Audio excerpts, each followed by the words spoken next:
తిరుమల శ్రీవారి సన్నిధిలో శ్రావణమాస శోభ దర్శనమిస్తుంది. ఈ క్రమంలోనే వచ్చే నెల 4వ తేదీ నుంచి తిరుమల శ్రీవారికి పవిత్రోత్సవాలు నిర్వహించనున్నారు. అందుకు టీటీడీ అన్ని ఏర్పాట్లు చేస్తుంది. శ్రీవారికి జరిపే ఉత్సవాల్లో తెలుసో తెలియకో ఏవైనా పొరపాట్లు జరిగితే వాటికి చేసుకునే ప్రాయశ్చిత్తాన్ని పవిత్రోత్సవంగా నిర్వహిస్తారు. ఈ పూజలను పవిత్రీకరణం అని పిలుస్తారు. యజ్ఞ యాగాదుల్లో జరిగే లోపాలను పూర్ణాహుతితో తొలగించినట్లు సంవత్సరమంతా ఉత్సవాల్లో జరిగే దోషాలను ఈ ప్రత్యేక కార్యక్రమంతో వేద పండితులు తొలగిస్తారు. ఈ పవిత్రోత్సవాలు 3 రోజుల పాటు వైభవంగా జరగనున్నాయి.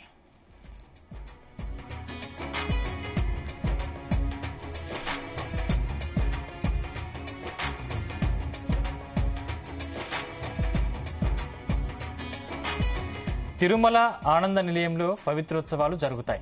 మొదటి రోజు పవిత్ర ప్రతిష్ఠ, రెండో రోజు పవిత్ర సమర్పణ, మూడో రోజు పూర్ణాహుతి ఉంటుంది. మొదటి రోజు అంటే దశమి నాటి ఉదయం సుప్రభాతం, అర్చన, నైవేద్యం అయిన వెంటనే దేవేరులతో కూడిన వెంకటేశ్వరుని ఉత్సవమూర్తిని పల్లకిపై పవిత్రోత్సవ మండపానికి తీసుకొస్తారు.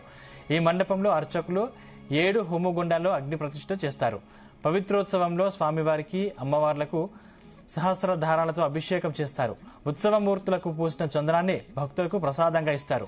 ఈ సందర్భంగా స్వామివారిని సర్వాభరణాలతో పూలతో అలంకరించి సాయంత్రం తిరుమల పురవీధుల్లో ఊరేగిస్తారు.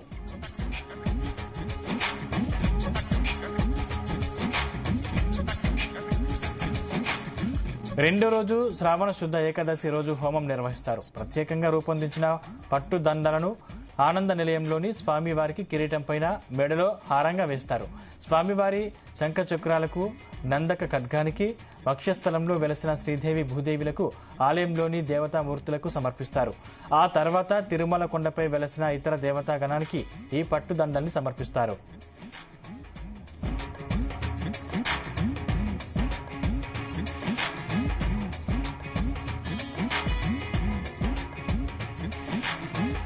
చివరి రోజు హోమాల అనంతరం ఉత్సవమూర్తులకు అభిషేకాలు చేస్తారు. ఆ రాత్రి పూర్ణాహుతితో పవిత్రోత్సవం పరిసమాప్తమవుతుంది. తర్వాత శ్రీ వెంకటేశ్వరుడు శ్రీదేవి భూదేవిలతో ప్రదక్షిణగా వెళ్లి ఆలయ ప్రవేశం చేస్తారు. ఈ 3 రోజులు శ్రీవారి ఉత్సవమూర్తులను ప్రధాన ఆలయంలో కాకుండా యాగశాలలోనే ఉంచుతారు.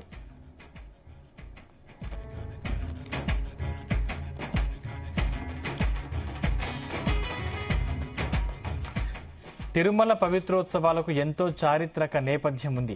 15వ శతాబ్దం నుంచే ఈ వేడుకలు నిర్వహిస్తున్న ఆధారాలున్నాయి. ఈ పవిత్రోత్సవాన్ని మొదటిసారిగా సాలువ నరసింహరాయుల కాలంలో ప్రవేశపెట్టారు. ఆరంభంలో ఇది 5 రోజుల వేడుకగా జరిగేది. విజయనగర సామ్రాజ్య పతనం తర్వాత ఆ ఉత్సవాలు నిలిచిపోయాయి. తిరిగి 20వ శతాబ్దంలో మళ్లీ మొదలయ్యాయి. అప్పటి నుంచి 3 రోజులకు పరిమితం చేశారు.